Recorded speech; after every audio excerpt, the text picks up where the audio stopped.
This is a reading of the first chapter of FleshZone Blues by L.C. Lupus. If you're interested in more, check out the description. Cloud Self. Noun. A term used to describe the digitally stored consciousness that was once contained within our biological brains before it was transferred in every post-human's late adolescent years. Those still clinging to religious belief call it the soul, but rationally minded individuals tend to shun that term. The digital nature of the cloud self allows it to be more easily moved and transferred to new bodies when desired, thus alleviating us of our need to use our original biological bodies. From G.B. Peters, What Are They Saying? A Guide to Post-Human Street Slang. What does it mean to have consciousness? Do we exist as materialist or dualist beings? Is there a soul? When we destroy the biological body and shift the consciousness into a machine body, does the soul die in the Judeo-Christian sense favored by Western historical figures, or does the soul simply shift into a new plane of existence? Is the soul more malleable than we may have once given it credit for? These questions and more will be discussed and perhaps sometimes answered throughout this treatise. From Manasseh Amin, Is the Soul Dead? The Ontology of Post-Human Consciousness. Flesh suit. Noun. A term used to describe the body of a post-human that has been installed with a cloud self chip. These bodies, or flesh suits, can be changed out while retaining a single consciousness through the use of the cloud self chip. The flesh aspect of the term is a crude means of describing something within the physical world, or FleshZone, see definition, and suit implies it is something fake that can be changed. Civilized peoples prefer the term body.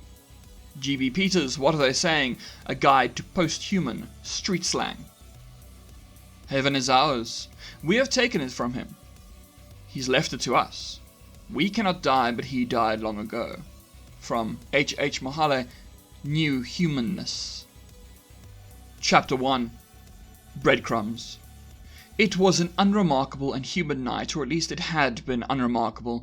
There was a crowd of people, bodies of every shape and size, flooded the streets and were warned off by government officials. They stood around lazily and hardly did a thing. A haze of mist was in the air, vapors and tobacco smoke settled above the crowd. What else was there to do on a weekend night such as this? One figure contributed to that mist of smoky haziness as he lit up a retro cig between his lips. He breathed in deeply and stopped a few paces from the swarming masses. Everyone was trying to get a look at the unusual sight that lay before them. The man didn't want to see it, but it was necessary. He needed to see it. He needed to verify it with his flesh suit's own eyes. One deep drag from the retro cig as he pushed forward, making his way through the crowd, pushing people aside. A furry face here or there gazed at him, a feminine smile or a masculine grin. He ignored them all and shouldered through. He wondered whether any of them recognized him. Now wasn't the time to care, and he sincerely doubted there were many humans amidst this crowd of post-human, late-night partygoers. People shifted away from him. He didn't have the curious eyes of the rest. He had hard eyes, eyes dead set forward. Some jovial faces in his way changed to worried ones, anxious ones. Everyone got out of the way, and the man eventually found his way to the police line. The holographic tape in front of him warned everyone to keep out. It wasn't electrified. This wasn't a high enough crime to warrant anything more. He stopped just short of the tape, and a cop approached. The nodding feminine face beckoned him over. He recognized the face, but couldn't put a name to it. I was wondering when you were going to show up. Guessing you want to take a look? Yeah, I thought so. Well, you know what to do. She held her hand out, and without bothering to see who was watching, he touched it and sent a few yuan through. She didn't acknowledge anything, and instead stepped aside to allow him to stroll his way through. He walked through the tape, which flared up red for a moment, and then returned to its original yellow hue. It had already forgotten about him. He stepped through a small throng of cops. Most were chatting amongst themselves, generally unconcerned with what they were protecting. The man walked on, unbothered with any of them. No one else stood in his way. At least the cops were good about their moral code on bribery. You can't accept a bribe for something another cop has already taken. As far as moral codes go, it was adequate and useful. The further he moved through the scene, the fewer cops there seemed to be. Had any team showed up yet? He rounded a corner, and there it was, the body. Lying on its back, eyes cast up at the sky. Its mouth was agape. But there were no obvious gunshots or slash marks. The body appeared to be intact, a miracle if anything. A cop was standing over it. He glared down at it, his own retro cig in his mouth. Puffs of green smoke emanated from it. The man who approached the body couldn't help but scoff. They were branding anything as retro cigs nowadays. He stepped through the fog of his own grey smoke. The cop didn't even look around at him. The pair of them simply stood in mutual silence. This kind of thing wasn't particularly common after all. He examined the body from above. The face looked angry, exactly as he'd expected. The man lying there dead had never been a serene man. He'd made his job out of his aptitude for being the opposite of peaceful. The body was a serious sight, but the man still grinned. Even in death, he was unwilling to give in. There were marks on the face. There'd been a fight, but despite all his best efforts, the man had still become a corpse. Impressive. The living man turned slightly and gazed at the open port in the dead man's neck. It had been left completely open, and there was a burn around it. Whoever had attacked may have been forced to sear the victim to get him to stop fighting back. There were also signs of a struggle. The hands were marked with fresh cuts, defensive wounds against whoever had attacked. The distress signal had come far too late, clearly. He sighed at the sight. This had been his night off. Just a few drinks and a new flick, one he'd been looking forward to, and one that he had to leave before any real resolution was in sight. But inconvenience was par for the course in his line of work. He took in a deep drag from his retro cig and turned to look at the cop beside him. The cop didn't return his gaze, and instead simply held out his hand. A new action. The man laughed to himself before touching the hand, transferring a good few yuan over, more than usual. He wanted immediate answers, and time-consuming haggles over bribe prices were not on the menu that night. He wanted answers, and he wanted them now. The scene was already littered with the signs of a forensic team. This cop was small time. His stripes affirmed as much, but with a crime scene like this, you kept your ear out. It was difficult to kill someone, and anyone who could get themselves killed had probably been murdered for a reason. Reasons brought money with them, and only now did the cop turn to look at this new visitor. "What do you want to know?" "What do you know?" The man responded almost immediately. He didn't look up from the sight that lay below him. He bit into his lip. "Do you know what happened here, or are the cops just here as a courtesy?" "We didn't get prior notice about this. It wasn't authorized, and no one went through the right channels, or at least it doesn't seem like anyone did, because the team actually did a little work before they called it a night. This one's a straight-up murder. Someone jacked into his Cloud Self chip and corrupted his backups. This guy's gone." I received a notification when it happened. He crouched down and picked up the corpse's hand. He opened it to find that the tele implant was gone. He sighed. "The implant? Was that gone when you guys arrived, or did one of your team pull it out?" "Since when are the cops in the habit of pulling tele-implants out of hands?" The cop scoffed. He dropped to his haunches, too. He came face to face with the man beside him as he whispered, "The team said that some of this guy's other implants were cut out too, a bunch of identification ones and some illicit ones with unknown functions. This guy had everything pulled out of him. Everything. I've never seen anything like it myself, but this is a low crime district, so maybe I'm just not so used to it. Are people in your profession accustomed to this kind of stuff? Used to having everything pulled out? You have a morbid curiosity for a peacekeeper, you know that?" The man shook his head and flipped over the corpse's other hand. There was nothing there. He turned the head to one side. Something had been dug out, but it was likely post-deletion. He turned the cheek back to the other side and got a closer look at the burn marks around the Cloud Self chip port. "Did they check inside? Is the chip fried too?" "Chip's gone. Whoever came around here deleted this guy and then pulled the chip out. They could have deleted the consciousness, but a good chip can Tell 1,000 tales. I'm guessing you knew him, unless you're a necro junkie. So, do you think he had something modified in there? Anything that could have told someone about you? The man turned to look into the cop's eyes. He had older models, mechanical whirring deep inside, cheap stuff. He knew a place that could have sold this boy an upgrade at a much lower cost than the megacorps like to charge. He smirked. Do you even know who I am? You don't seem to. I was also expecting to see some familiar faces around here, the usual detectives not come in on this one. Maybe someone I know. Oh, the detectives were here, but the whole team left once they found out who this was. I heard them saying the name a bunch.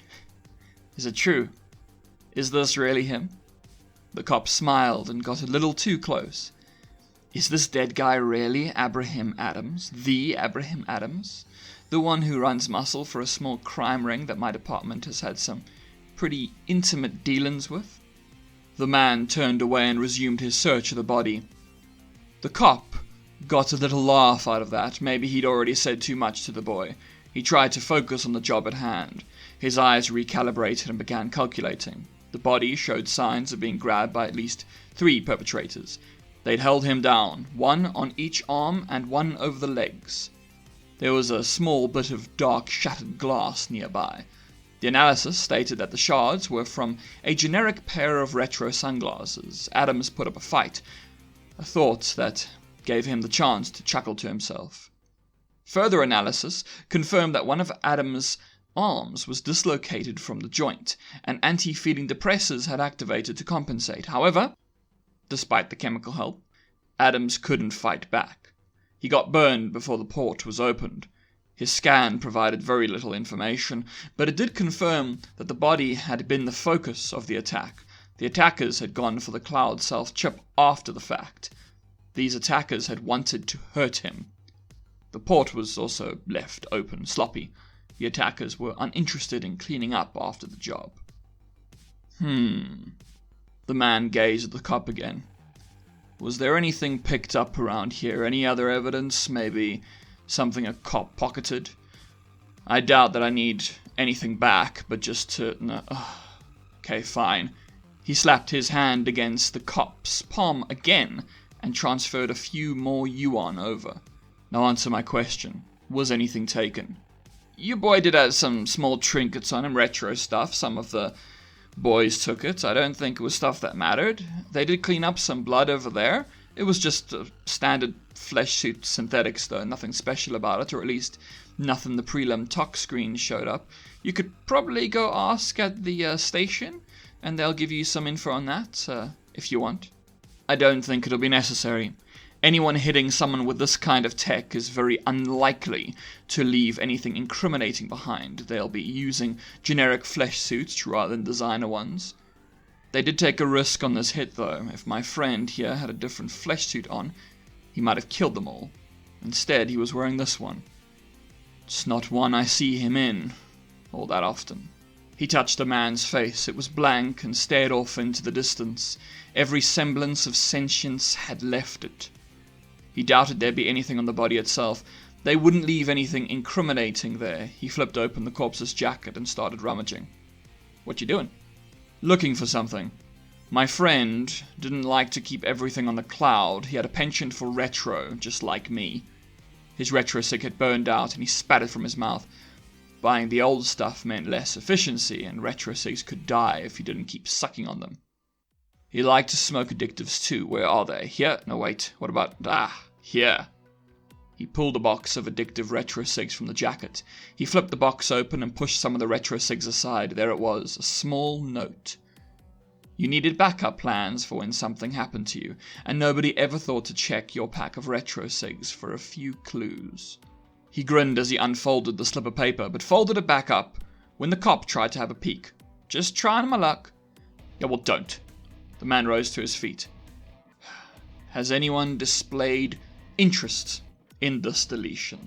Have the cops got anyone in mind? Any suspects? Really? You're asking that? You think they got suspects? The cop chuckled. This is a hit, and we stay out of hits. We're just doing our job, collecting what we need to collect, filing it in, and then just moving on with our lives. You should be thankful we're doing that much. I mean, this kind of thing takes some serious manpower. Yeah, thanks, the man sighed. I guess that's everything I need to know then. I'll be going. Did that paper have anything on it? Did you find out who did it? Want to tell me? The cop laughed when the man shook his head. Didn't think so. Well, hey, let me just ask. I know who this guy is. I know this is the muscle. Are you the negotiator? The negotiator nodded his head slightly, then turned and strolled away. Good night, officer. Thanks for the help. I appreciate it. Maybe with your help, the murderer can be brought to justice. Sure. Call it justice. The cop laughed, but the negotiator didn't look back. He had what he needed out of that man, and as he passed his way through the holographic tape and back into the throngs of people, he took in a deep breath. He pulled out Abraham's box of smokes and rooted around for another clue, but there was nothing there. Only the one sliver of information. Abraham had done what he was supposed to do. He'd only left the information he was supposed to leave. It wasn't like he'd been expecting the hit.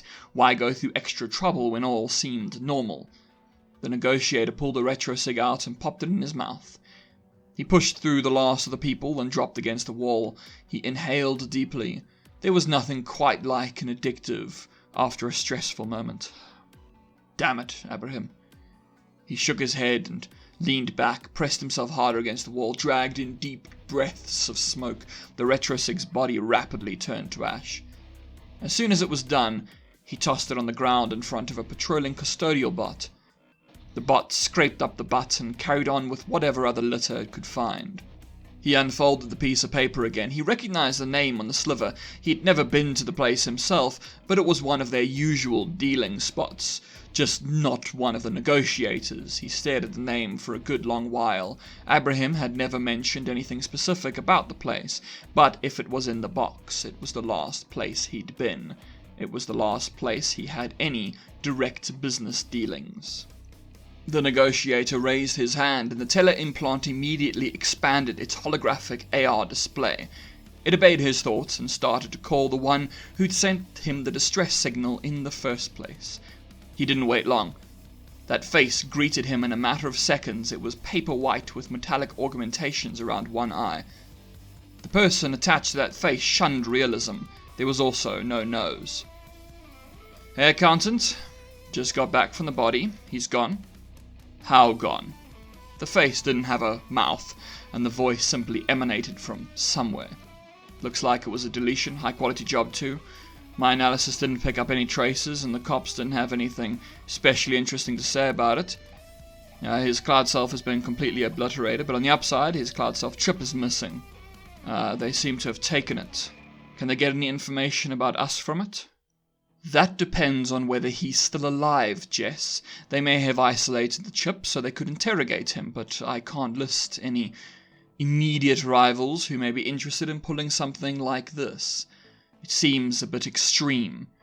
We had that run-in with the Bait twins, but I doubt they'd respond with deletion. It's much too expensive. The negotiator nodded. Abraham did what he was supposed to do.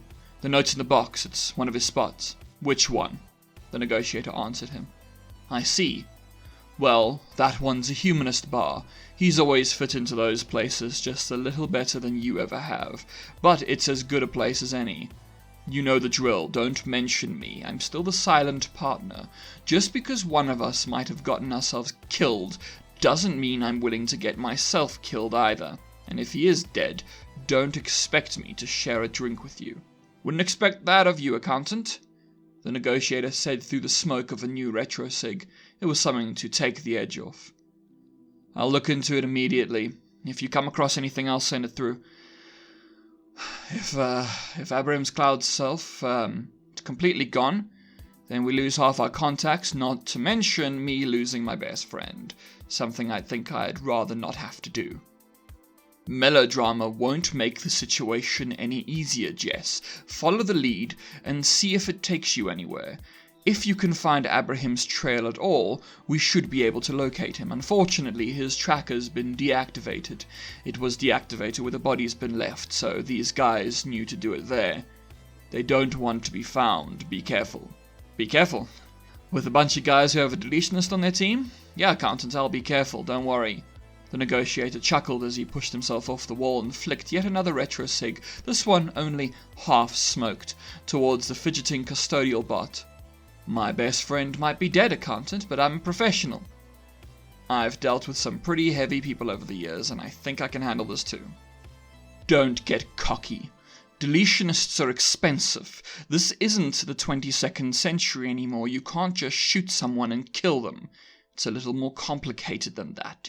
Even I couldn't do it, so don't act all snarky about it. Acting that way is liable to get you jumped too, and if you get hit, there's no backup. I have other business interests, Jess, so don't think I'll commit myself to this one just because we've known each other a few years. Yeah, always the silver lining, aren't you? I don't get my third because I'm a silver lining, Jess. Now get to that bar. See what you can find. Maybe someone there has heard or seen something. I'll speak to you later. Yeah. He paused for a moment. I'll call again when, I know more. Hey. The accountant attempted a friendly tilt to his head, but without a mouth it was difficult to create any sense of a smile. We'll find who did this. Now get out there. I'll keep monitoring things from my side. We'll find who deleted our friend. Thanks. The call ended. Yeah, we'll find them. And that has been a reading of the first chapter of FleshZone Blues. If you are interested, you can check out things in the description. At the moment, the book is available for pre-order and releases on the 15th of December, 2023. So if you are interested in the rest of the story, check it out. There's also all the other stuff in the description. Otherwise, I hope that you have a great day, week, and month ahead, and ta-ta!